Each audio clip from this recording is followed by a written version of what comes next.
దావీదు రాసిన కీర్తనలు 37వ అధ్యాయం 14వ వచనం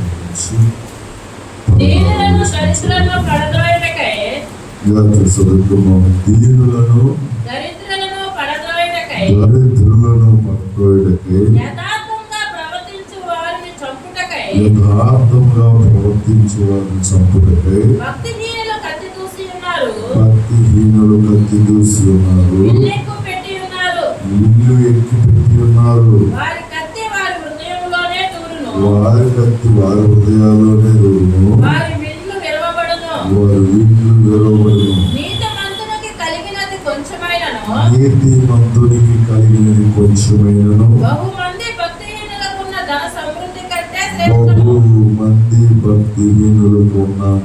ధన సమృద్ధి కంటే శ్రేష్టము.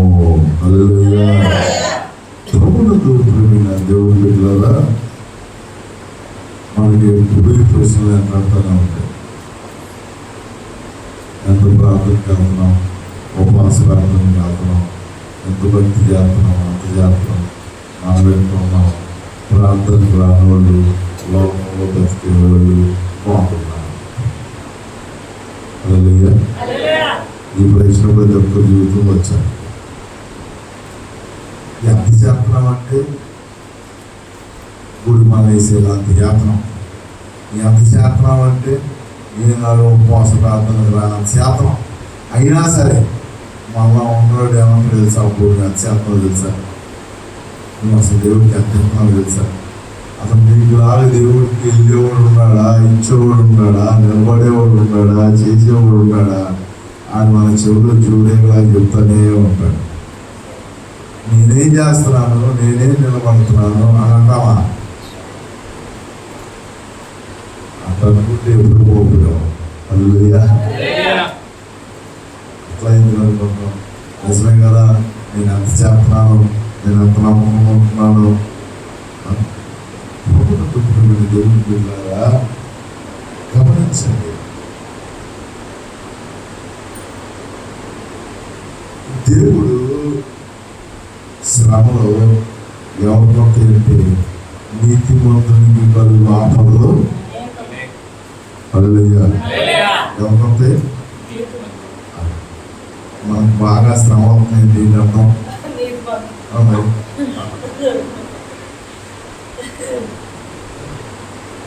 మనం చాలా మంచి వాళ్ళు కాబట్టి వస్తాయి. అలా అనుకోబట్టి బతలేక. కానీ ఇక్కడ 14వ వచనం చదువుతుంటే అది అపవాదైన దుష్టుడు పని ఏంటి తెలుసా? ఎవడు భక్తులు పెరుగుతున్నాడు, ఎవడు దీనత్వంలో ఉన్నాడు, ఎవడు దరిద్రుడిలో ఉన్నాడు, వాడిని చేయాలి, పడదోయాలి. హల్లెలూయా. దీనులను పడదోయాలి, భక్తి కలిగిన వాడిని పడదోయాలి, దేవుడి కొరకు నిలబడేవాడిని పడదోయాలి, దేవుని కొరకు జీవించేవాడిని జీవించిన అనుభవంలో అది ఆడి పని, ఆడి ప్లాన్. దేవుడు పిల్లరా వాడు ఎప్పుడు ఉండే గురి కలిగి ఉంటాడు. ప్రార్థనకి వెళ్ళేవాడి మీదే అడుగురి. హల్లెలూయా.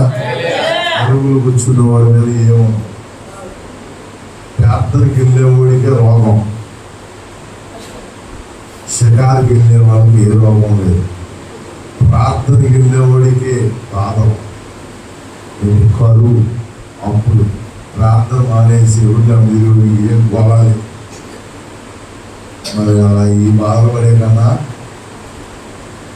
అలా తగ్గమే పెట్టుకుంటావా? దానికి కూడా జవాబిస్తాడు. అపవాదైన సైతాన్ గారు దీనులను, భక్తి కలిగిన వారి, దేవుని కొరకు నిలబడదాం అనుకున్న వారిని పక్క వస్తాడు. 2 దరిద్రుడు, పేదోడు ఇంకా పేదోడు అయిపోతాడు.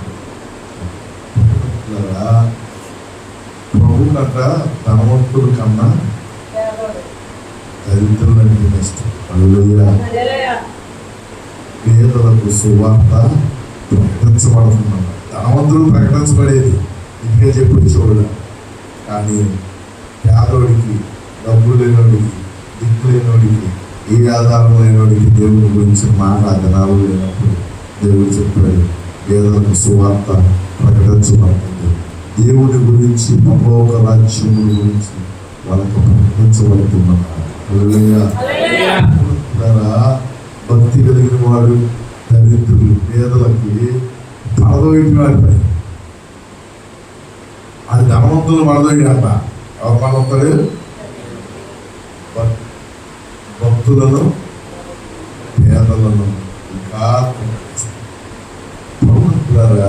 యథార్థముగా ప్రవర్తించే వారిని చంపుటకే. దేవుడిలో యథార్థంగా ఉండే వారిని చంపడానికి ఎప్పుడు ప్రయత్నం చేస్తానే ఎప్పుడు దేవుడు నమ్ముకున్న నీకైనా నా మీదైనా మన మీద ఎప్పుడు దాడి అపవాది చేస్తానే ఉంటాడు. హల్లెలూయా.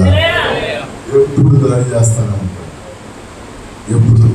ఎప్పుడు నాకెందుకు ఈ బాధలు, నాకెందుకు ఈ శ్రమలు, నాకెందుకు ఈ శోభం అంటే దేవుడి చిత్తము నీ మీద ఉండగలక. హల్లెలూయా. మరి దేవుడి చిత్తం ఉంది, ఎందుకంటే నువ్వు లోపడతలేదు కనుక, నువ్వు మాట్లాడతలేదు కనుక. మనం చర్చికి వెళ్తున్నాను అంటే అపవాది గారి పని అది. నేను చర్చి నుంచి తప్పించాలి, నిన్ను ఎంత మాత్రం నిలబడనివ్వకూడదు. నువ్వు భక్తిని లిస్టులోకి వెళ్ళిపోవాలి. కానీ దీనులు గాను, భక్తి కలిగిన వారు గాను, యథార్థవంతులు గాను ఉంటే వాడు ఎన్నడూ ఒప్పుకోడు. మరి మనమేం చెయ్యాలయ్యా అంటే చెప్తున్నాడు, భక్తిహీనులు కత్తి దూసి ఉన్నారని వివేకి పెట్టి ఉన్నారు. అది ఎప్పుడు కత్తి బాణం. హల్లెలూయా. భక్తిహీనుడు ఏమిటి పెట్టాక కత్తి బాణం. కత్తి అంటే కత్తి పోటు వంటి మాట్లాడగలం, మాటలు ఎప్పుడు పెడతారు. విల్లు అంటే ఏంటి తెలుసా? బాణాలు, నిందవం. ఎప్పుడు దొరికితే ఖర్చుతో కొడతాడు, కుదిరితే నిన్ను బాధ పెట్టే మాటలు చెప్తాడు. దగ్గరికి వచ్చి కుదరలేదనుకో, నువ్వు దూరంగా ఉన్నావు అనుకో, ఏం చేస్తా అంటే ఫోన్లో నాకు నిందాం, ఏంటి అంత అంట కదా, ఇట్లా అంట కదా, నిజమే అంట కదా, నల్లేమి లేకపోతే. హల్లెలూయా. అపవాది సైతాన్ని మనల్ని ఎప్పుడు ఎక్కుపోవాలి. మన దగ్గరికి వచ్చేసి కత్తి తీసుకొని నేను సైతాన్ని నువ్వు పొడిచి అంత అండం. అది దాడి ఎలా ఉంటుందంటే కత్తులతో, అంటే మాటలతో, విల్లుతో, బాణాలతో, అంటే నిందలతో మన వ్యక్తి పెట్టి ఎప్పుడు ఉంచుతాడు. మనల్ని ఎప్పుడు బాధ పెడతానే ఉంటాడు. అందుకని ఇక్కడ చెప్తున్నాడు, వారి కత్తి వారు హృదయంలోనే దూరును. అందుకని పెద్దలు చెప్తారు, పండుగ ఎప్పుడు తీర్పు తీర్చకు, తీర్పులోనికి తేబడతావా. ఎవడైతే కత్తి దూస్తున్నాడో ఆ కత్తి ఎవరికే ఆటికే దూసింది ఎప్పటికైనా. హల్లెలూయా. కాబట్టి మనం నన్ను మాట్లాడినారండి, నన్ను అపరాధం వేశారండి, నన్ను మాటలతో బాధ పెడుతున్నారండి, నన్ను మాటలతో ఇబ్బంది పెడుతున్నారండి, నన్ను మాటలతో ఇబ్బంది పెట్టి బాధ పెట్టేస్తారు, ఉదయం నలిగిపోతుందండి, కరిగిపోతుందండి. దేవుడు ఇట్లా అతి వారి యొక్క దూసిన కత్తి, అనేకుల మీద దూసిన కత్తి తిరిగి వారి హృదయాల్లోనే వచ్చిపోతుందన్న. హల్లెలూయా. దేవుడు ఇట్లా మన భక్తిని ఎవరైనా శిక్షించినా, నువ్వు అలా ఇలా అని అన్నా, మన బలహీనతలు ఎత్తి చూపించినా బాధపడద్దు. ఎవరైతే మనం హీనంగా చూస్తున్నారో, మనం బాధ పెడుతున్నారో, అదే ఏదో రోజున అదే కత్తి వారికే తెగి. హల్లెలూయా. అందుకని ఇక్కడ చెప్తున్నాడు, వారి కత్తి వారి హృదయాల్లో దూరును అన్నాడు. ఎవరైతే ఎలుగెత్తి ఏం మాట్లాడినారు తిరిగి ఆ మాట వారికే ఏదో రోజున అందుకని తొందర కూడా మాటలు కాదు. అందుకని ప్రభు చెప్తాడు నీ నోటికి చిక్కం పెట్టుకోమన్నాడు, నీ నోటికి కళ్ళు తగిలించుకోమన్నాడు. విస్తారమైన మాటల్లో దోషం విస్తారంగా మాట్లాడతాడు, పొదుపుగా మాట్లాడమన్నాడు, మాట్లాడే మాట జాగ్రత్తగా మాట్లాడమన్నాడు, 1-2 సార్లు ఆలోచించుకొని మాట్లాడమన్నాడు. వ్యర్థమైన మాటలు నీ నోట రావద్దన్నాడు. ఈ కత్తి లాంటి మాటలు, కత్తి దూయి మాటలు, హృదయాలను గాయపరిచే మాట దేవుడు మనం ఎన్నడూ అనకూడదు. కొంతమందికి ఇది ఒక సరదా, మనుషుల్ని బాధ పెట్టడమే ఒక సరదాగా తీసుకుంటారు. అది వాళ్ళు బాధపడతారము, ఈ మాట పలికితే వారి హృదయం బాధపడిద్దాము, వారు బాధపడతారు. ఏముంది మొదలేగా అడిగాము, ఏందేమని అడిగి నీకు పని మొదలు అడగాలని ఏంది అడగాలన్నా అన్న మాటలే అడిగాము, జరిగిందని అడిగాము, దానికే బాధపడిపోతారా? మనకు సంబంధం లేని విషయాలు మనం ఎవరి మీద కత్తి తీయకూడదు. సంబంధం లేదంటే నీకు ఒప్పుకుంటే ప్రార్థించే, లేదంటే ఆదరణ కలిగిన మాటలు వరకు పలుకు. ఇంకా నీకు చేత కాదు, నోరు మూసుకొని నీ పని నువ్వు చేసుకుంటే మనకి శరీరానికి చాలా క్షేమం. హల్లెలూయా. అంతే ఏమన్నా ఏమన్నా అన్నాడని అదే స్థానంలో కూర్చొని రోజు ఏం మాట్లాడిందో గుర్తుందో లేదు, నాకు బాగా గుర్తు. మాత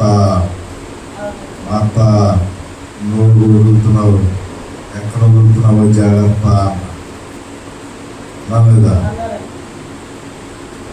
మాట్లాడుతున్నావు, ఎక్కడుండి మాట్లాడుతున్నావు, ఎక్కడ ఉన్నా సరే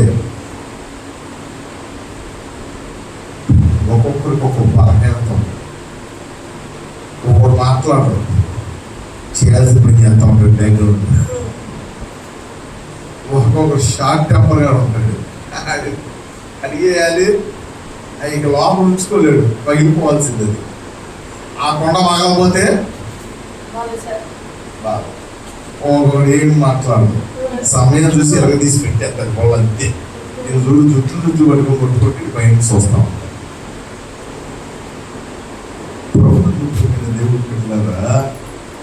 అందుకనే దేవుడు చెప్తున్నాడు, ఎవరైతే మాటలనే కత్తి దూస్తారో, ఎవరైతే ఆ కత్తి దూయేవారు ఉన్నారో ఆ కత్తి ఆ మాటలే తిరిగి వారి హృదయాల్లోనికి చేరును అన్నాడు. హల్లెలూయా. దేవుడు పెట్టారా?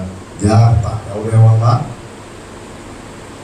బాధపడ ఏం చేయాలి? నిజంగా నవ్వుతాడు, ఎందుకు నవ్వుతున్నారని చెప్పాలి, ఇరుపోతా ఉంటాడు, నవ్వుకుంటూ కూర్చుంటా. ఇది లోపలేదో ఉంటుంది, మనం కూడా అడిగా చూసి ప్రాక్టీస్ చేయటమే, కోముకుంటాం అప్పుడే. పైకి లోపల తెచ్చుకునేవాళ్ళు. దేవుడు హృదయ అంతరంగాన్ని అది లోపల ఉండే కానీ బయట అవసరం. యేసు తిట్టాలని నాకు వచ్చిందనుకో, యేసు బాగున్నారా అని కన్నా బాగుంటాం అందుకన్నా అదేదో పెయిట్గా తిట్టేసామనుకో, ఆ కత్తి మళ్ళీ రేపు వచ్చి మనం తొయ్యదు, వాపు వచ్చింది ఆయన చూస్తే అంటే ఒక మాట. అది ఈ టైప్ చేసామనుకో, అదేమైంది తెలుసా? ఆ దేవుడు ఎదుర్కొన్నాం, వేషధారణ అయిపోం. దేవుడు కత్తు దూయ వారిని చూసి ఎప్పుడు కంగారు పడమంటే, కత్తులు దూయటానికి రెడీగా ఉంటారు వాళ్ళు, ఎప్పుడు కత్తులు మోస్తానే ఉంటారు. మనం ఏదో మాట ఏదో చూడు చెవికి అనిపించింది ఎందుకు అన్నాడు అంటారు, వాడి పని అది. కత్తి దూయటమే వాడి పని, సైతాన్ కాదు, కత్తి దూయటమే వాడి పని. అంటే కత్తి దూయటం కత్తి వేసుకొచ్చి మళ్ళీ సంపం వేస్తా ఉంటాడు. అటిల్లో మాట, ఇటు వచ్చో మాట, ఏదో మాట కత్తి పోగు వంటి మాట. కంగారు పడదు. దేవునికి అప్పగించుకున్నట్లయితే అదే కత్తి తిరిగి ఎవరు చేరిద్దంట? వాళ్ళ హృదయాల్లోనే చేరింది. హల్లెలూయా.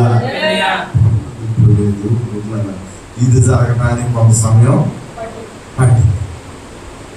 ఈ లోపల సహనము, ఓర్పు, నిరీక్షణ మన ఆయుధాలు ఉన్నాయి కదా. ఓపు పట్టాలి, సహనంగా ఉండాలి, నెమ్మదిగా ఉండాలి, ఎదురు చూడాలి.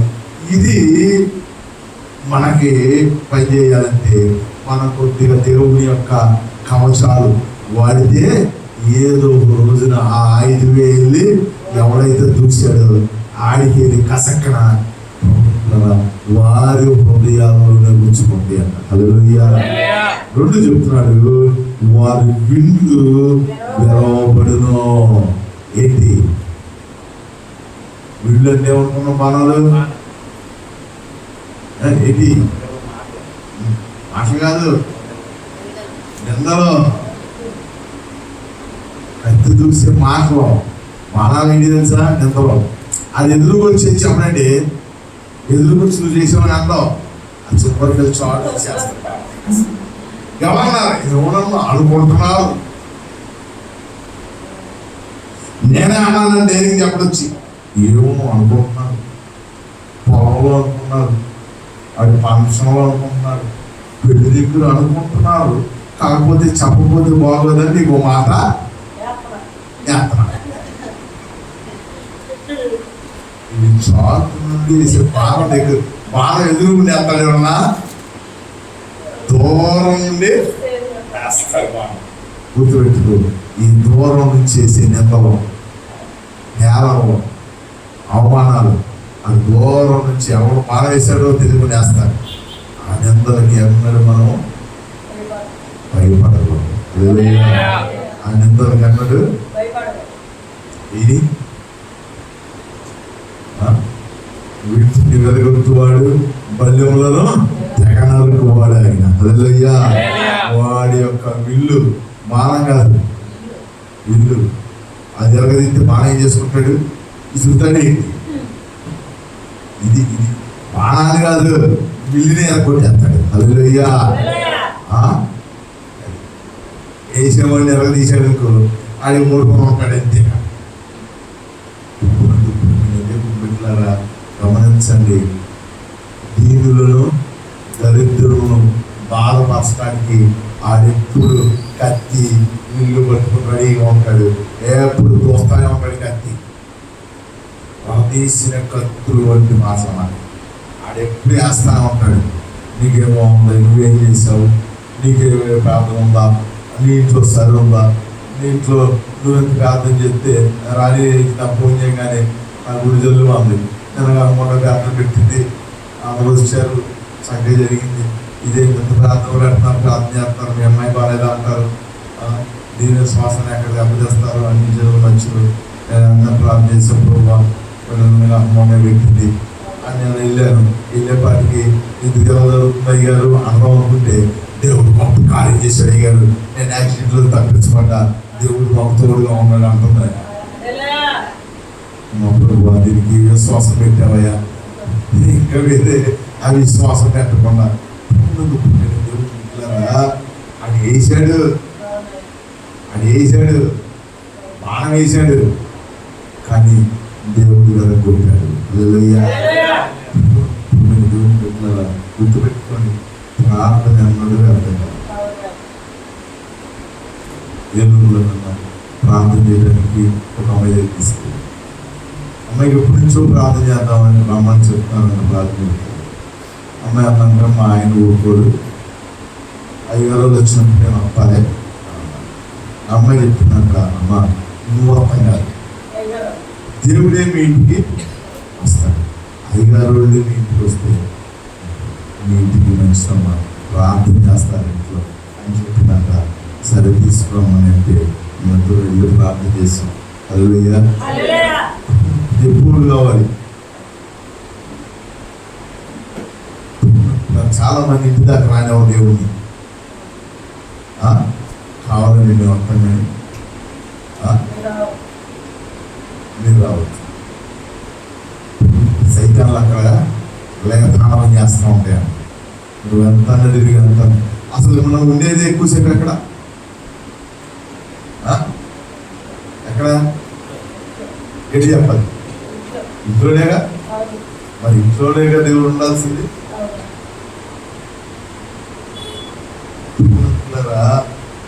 మరి ఒంట్లో ఉంటే కొంతమంది చూడు గుళ్ళు బాగానే ఉంటుంది కదా, ఇంటికెళ్ళగానే తేడా ఉంటుంది. గుళ్ళో బాగా ప్రార్థన చేయాలంటుంది, బాగా ఉండాలంటుంది, చేయాలంటుంది, నిలబడాలంటుంది. ఇంటికెళ్ళగా ఎటు ఒక రకమైన మగత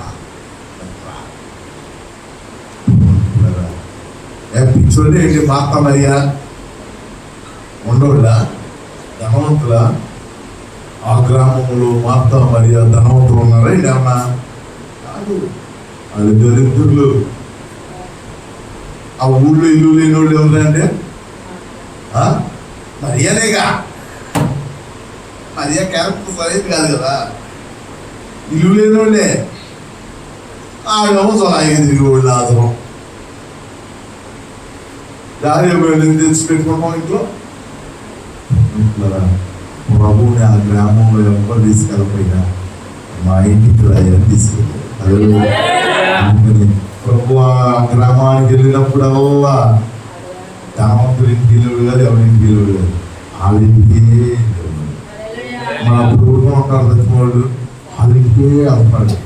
మా ఇంట్లో వచ్చుగా మీరు పెట్టలే ఉంటున్నారా, మీ ఎవలే ఉంటున్నారా, ఏంటో వాళ్ళ ఇంటికి పొద్దాక వెళ్తున్నాడు. వాళ్ళకి ఎవరు లేరు,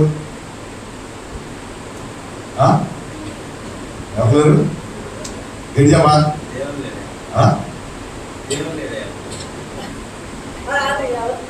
వాళ్ళకి ఎవరు లేరు. మరియాకి లేడు, మా అత్తకి లేడు, వేసేమంటారు బాణాలు.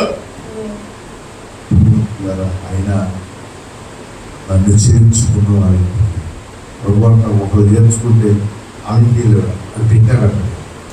మనకేం తెలుసా? అది ఈరోజు ఇది పెట్టాడకు, వీడికన్నా అది బాగా పెట్టాడకు, మనం ఎవరు పెడతాం? చాలా ఎప్పుడు అది అలా లక్ష్యం. మన అవసరంలో చూసిన వాళ్ళని, మన అవసరంలో చేర్చుకున్న వాళ్ళని మనం అన్నాడు కృతజ్ఞత లేని వారికి మిగిలిపో.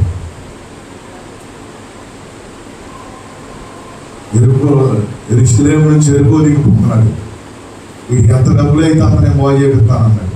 వీడికి కట్టండి అన్నాడు, వీడు చూడండి అన్నాడు. వీళ్ళు వేసినాక అది మర్చిపోతే అసలు విలువ ఉంటుందయా?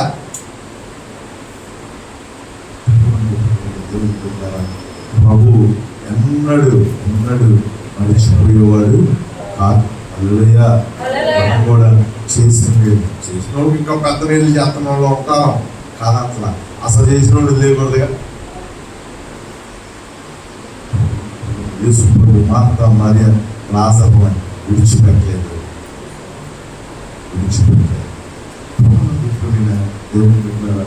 అందుకని అవసరం మీరు చేసిన పరిశుద్ధులకు మీరు చేసిన ఉపచారమును పరిచర్యను మరుచుటకు దేవుడేమి అన్యాయస్తుడు కాదు అంటారు. దేవుడి నిమిత్తం ఏం చేసినా నీ బిడ్డకి ఎంత అర్థానం ఉంటుంది. నిజం ఎంత ఉంటుంది. ఏ కొద్దిగా చేసిన పని, ఏ కొద్ది పరిచర్య, ఒక్కొక్కటి చన్నీలైనా ఎంత తీసే వాళ్ళ తప్పిపోవచ్చు, జారిపోవచ్చు, అవ్వచ్చు, కానీ దేవుడు మాత్రం విడిచిపెట్టాడు. వాడు వేస్తున్న విలువలను దేవుడు విడిచే దేవుడు. అంతా బాగుందయ్యా, మన దరిద్రుడికి బాధలు తక్కువ, నీతిమంతుడికి బాధలు తక్కువ, ఇక మా బతికితేరా, ఇక మేము కూడా వాళ్ళతో సమానంగా ఆరాలు వేసుకొని చీరలు కట్టుకొని మేము వాళ్ళకి చూపించడానికి ఏం లేదా మా దగ్గర పోజు అంటే ఎక్కించదు. హల్లెలూయా. ఎప్పుడు నీతిమంతుడికి కొంచెమే కలిగింది. గుర్తుపెట్టుకో. బాగా ప్రార్థన చేస్తున్నా బాగా ఆశీర్వాదం ఉంది, బాగా ప్రార్థన చేస్తున్నా బాగా డబ్బులోనే అయిపోతా, బాగా ప్రార్థన చేస్తున్నా నాకు బాగా మంచి ఉద్యోగం వచ్చింది, అసలు గొప్ప అయిపోతాను అనుకోమాక. నీతిమంతుడికి ఎప్పుడు కొంచెమే ఉంటున్నా. హల్లెలూయా. చదువు.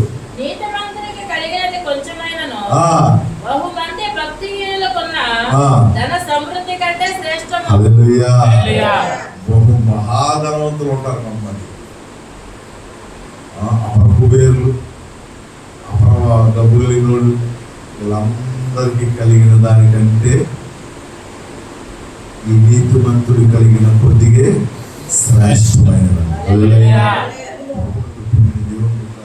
గుర్తుపెట్టుకో, దేవుణ్ణి ఎప్పుడు శ్రేష్టమైనది.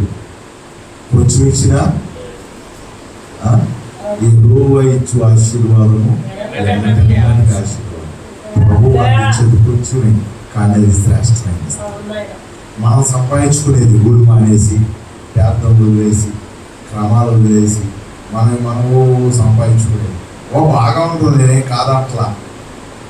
నా దగ్గర 1,00,000 ఉన్నాయి, ఈ నిమిషం హాస్పిటల్కి వెళ్ళగలం, నీ దగ్గర ఏమున్నాయి అని అడుగుతావు. తప్పు లేదు. ఆ దగ్గర ఏమున్నాయి, ఒక 5,000 ఉన్నాయి, నీ దగ్గర 1,00,000 ఉన్నాయి, కాదంటలా, తప్పు లేదు. దేవుడు పెట్టారా? కానీ ఆయన ఒక జబ్బు పెట్టాడంటే నీవు వెళ్ళిన 1,00,000 ఇంకో 1,00,000 వీడికి ఏదైనా జబ్బు పెట్టాడనుకో, ఆ కొంచెం పట్టుకుని ఆరంభి దగ్గరికి వెళ్ళి ప్రార్థన చేసుకున్నాడనుకో, దెబ్బతిరిగిపోతుంది. ఈ తేడా గమనించినప్పుడు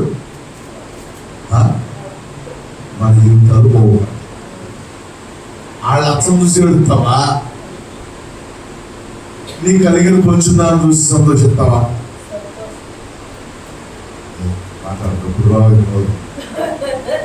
వాడికి కలిగిన దాన్ని చూసి వెళ్తావా, నీ కలిగిన కొంచెం బట్టి సంతోషిస్తావా?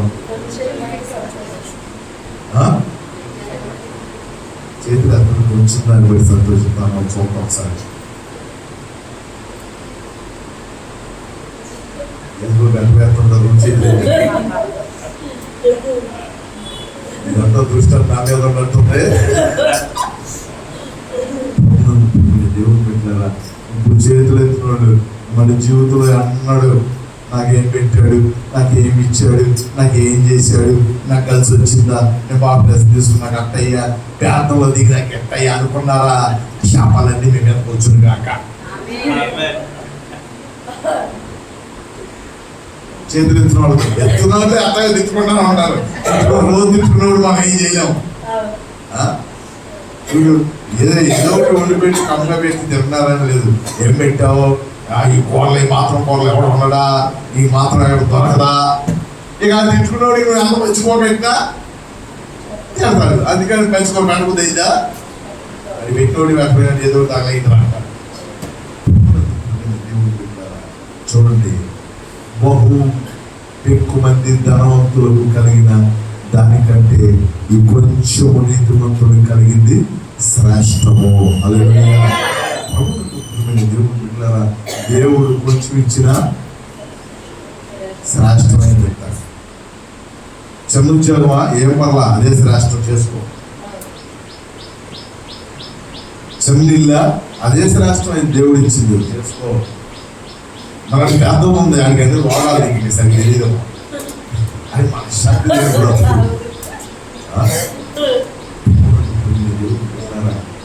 నువ్వు ధనవంతుడు చూసి వ్యసనపడద్దు అన్నాడు దేవుడు. బాగా ఉన్నవాడు చూసేప్పుడు ముందు మనకు కలిగిన దాన్ని బట్టి సంతోషించాలి. హల్లెలూయా. ఈ బుద్ధి అలవాటు చేసుకుంటే బతుకంతా సంతోషం. మనకి ఎవడన్నా అది బాగుంటే చాలు, మనలో ఉన్న క్రైస్తవుడు పక్కకి వెళ్ళి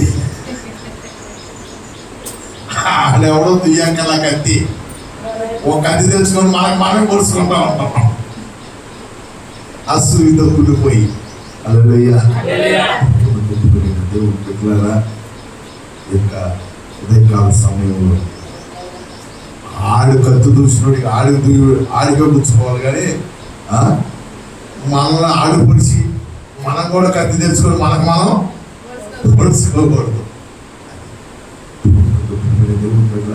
కనుక చూసేవాడు చూసి కాము అనండి ఏంటి, మళ్ళీ కత్తి తెచ్చుకొని నీకు నువ్వు పొడుచుకోమాట చచ్చిపోతాం. చూసేవాడు చూసి కాముడు ఏదో రోజున ఆడు చూసి కత్తిలే ఆడికి వచ్చుకుంటాయి. ఆడేసి అవమానాలు ఆ యొక్క వీళ్ళను దేవుడు వెనక కొట్టేస్తాడు. ఏంటి నీతిమంతులు కలిగి కొంచెం ఉంటుంది, ఏదో ప్రార్థనకు వచ్చి ఏదో పని చేసుకొని కొంచెం 100 ఉన్నాయి 50 తెచ్చుకున్నావు, అది ఎవడో 10 తెచ్చుకున్నాడు, నువ్వు 1000 రూపాయలు తెచ్చుకున్నావు. నీకు కలిగింది కొంచెమే, దేవుళ్ళు ఉండు ఆ కొంచెమే ఎక్కువ మంది ధనవంతులు కలిగిన దానికంటే శ్రేష్టముగా దేవుడు చేస్తాడు. ఆ కొద్ది దాన్నే దేవుడు ఆశీర్వదిస్తాడు, ఆ కొద్ది దాన్నే దేవుడి చేతిలో పెడితే దీవిస్తాడు. ఆ కొద్దిదే దేవుడు ఆశీర్వదించగా అనేక మంది ధనవంతులకు లేని భాగ్యాన్ని, ఆరోగ్యాన్ని, ఆయుష్, సంతోషము, సమాధానం, ప్రేమ దేవుడు నీ హృదయాల్లో నింపుతాడు. తద్వారా మనశ్శాంతి ఉంటుంది, మనశ్శాంతి ఉంటుంది, సంతోషం ఉంటుంది, సమాధానం ఉంటుంది, హ్యాపీగా నోటి నిండా. కొంతమందికి ఎంత డబ్బు ఉన్నాం, కొద్దిగా నవ్వమన్నా ఏంటి ఎక్కడి నుంచి వచ్చిందండి నువ్వు ఈ బాధలో, అదే నీకు కూడా గొప్ప ఉంది, 5 ఎకరాలు ఉంది, పైలింగ్లు ఉన్నాయంటే ఉన్నాయి. వాడి ద్వారా నువ్వే అని పుట్టించితే ఒక ఇల్లు చూసి నువ్వు అవుతుందా, ఒక ఇల్లు చూసి నువ్వు అవుతుందా, 5 ఎకరాల పొలం చూసి ఏమన్నా నువ్వు వచ్చిందా? ఏమా వస్తుందమ్మా అనుకుంటుంది. అదేమా ఏమి నా దేవుడు చూసినా దేవుడు హృదయంలో సంతోషం పెడితేనే వస్తున్నావు. అందుకని ప్రభు చెప్పాడు, నీ నోటి నిండా నవ్వుకోవడం ఒక రోగం, నవ్వటం భాగ్యం అన్నాడు. అదే జగన్ చూసారు, ఈ భాగ్యం ఇచ్చే ప్రభు మాకు ఈ రోగం ఇచ్చే అని చెప్తాము. అది నాకు తెలిసి ఒక 5-6 సంవత్సరాల కన్నా ఎక్కువ నవ్వలేడు. వేసం ఎప్పుడైతే మూడేసిందో ఇక ఆ రోజు నుంచి అడిగి ఇక నవ్వటానికి కూడా అవకాశం ఉండవు. అది మాకు తెలుసుగా దేవుడు సంతోషంగా నువ్వు ఇచ్చినంత కాలము సంతోషము, కొంచెము కలిగినను సంతోషము. ప్రభునందు ఆనందించుడి, మరలా చెప్పుదును ప్రభునందు ఆనందించుడి. హల్లెలూయా. ఉదయకాల సమయంలో కొంచెం అంటే ఏంటి తెలుసా, సంతోషమే. డబ్బులు కోసమా మా 10,000 ఇస్తావు ప్రభు, అసలు ఈ 10,000 ఇచ్చి 2 రోజులు నన్ను చూసుకుని సంతోషించావు. ఎప్పుడు ఆశ చూసి అదిగా సంతోషించాల్సింది. నీ హృదయంలో ఉన్న సంతోషము, దేవుని కృప, దేవుడు నాతో ఉన్నాడు, దేవుని సన్నిధి మాతో ఉంది, మమ్మల్ని దేవుడు చూస్తున్నాడు, మమ్మల్ని దేవుడు ఆదరిస్తున్నాడు, మమ్మల్ని వేటగాడి ఊరిలో నుంచి దేవుడు తప్పిస్తున్నాడు. ఏ అపాయము నా గుడారమును సమీపించకుండా దేవుడు కంచేస్తాడు. వీటి బట్టి సంతోషించు. హల్లెలూయా. ఎప్పుడు పుట్టినప్పుడు పోయి ఆ డబ్బులు, వేలి, బంగారం ఈ లోకంలో నశించిపోయే వాడి గురించి కాకుండా నిజమైన సంతోషము, సమాధానం దేవుడు మన హృదయాల్లో దయచేయను గాక. ప్రార్థన చేసుకుందాం. పరిశుద్ధుడా, ప్రేమ గల తండ్రి, దయగలిగిన మా రక్షణ, నీతిమంతుడు కలిగినది కొంచెమైన అనేక మందికి కలిగిన ధన సమృద్ధి కంటే శ్రేష్టమన్నావు. నువ్వు ఇచ్చిన రక్షణ, నువ్వు ఇచ్చిన సంతోషము, సమాధానం అనేక మంది ధనవంతులు భాగ్యము లేదు కానీ మాకు నువ్వు అనుగ్రహించావు తండ్రి. అందును బట్టి దేవుని స్తుతిస్తున్నావు నాయనా. ప్రభాని కృపను అనుగ్రహించి సంతోషంగా, సమాధానంగా కృప చూపమని యేసు పరిశుద్ధ నామం నడుచున్నాము తండ్రి. అందరూ పడదాం. పరలోకమున్న పరమ తండ్రి అయిన దేవుని కుమారుడైన యేసుక్రీస్తు వారి కృప, పరిశుద్ధాత్మ దేవుని అయిన త్రియేక దేవుని యొక్క సన్నిధి, సహవాసము కూడిన మనకును ఎప్పుడైతే శ్రేష్టమైనది కలిగి ఉందో అటు బిడ్డకు దేవుడు సదాకాలంతో ఉండి సంతోషింప చేయను గాక.